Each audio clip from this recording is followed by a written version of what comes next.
Hello friends, welcome to Kitchen to Plate.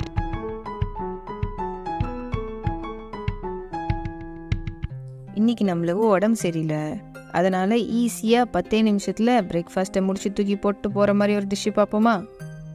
ஒரு பவுலில் 6 கரண்டி கட்டி தயிர் எடுத்துக்கோங்க. இது கூட 1/2 டீஸ்பூன் காரப்பொடி, 1/2 டீஸ்பூன் ஜீரகப்பொடி, 1 டீஸ்பூன் கடலை மாவு, 1/4 டீஸ்பூன் மஞ்சப்பொடி, 1/4 டீஸ்பூன் மிளகு பொடி, தேவையான அளவு உப்பு, கொஞ்சமாக கொத்தமல்லி நறுக்கினதை இது மேலே தூவிட்டு எல்லாத்தையும் நல்லா மிக்ஸ் பண்ணிக்கோங்க. நம்ம இழுப்பு கரண்டியை சூடு பண்ணிவிட்டு 1 டீஸ்பூன் எண்ணெய் சேர்த்து இதில் கொஞ்சமாக கடுகு சேர்த்து தாளித்து கொட்டிட்டேன். இந்த கர்ட் மிக்ஸ்சரில் ஒரு பிரெட் ஸ்லைஸை 2 சைடும் கூட்டாகிற மாதிரி டிப் பண்ணி எடுத்துக்கோங்க.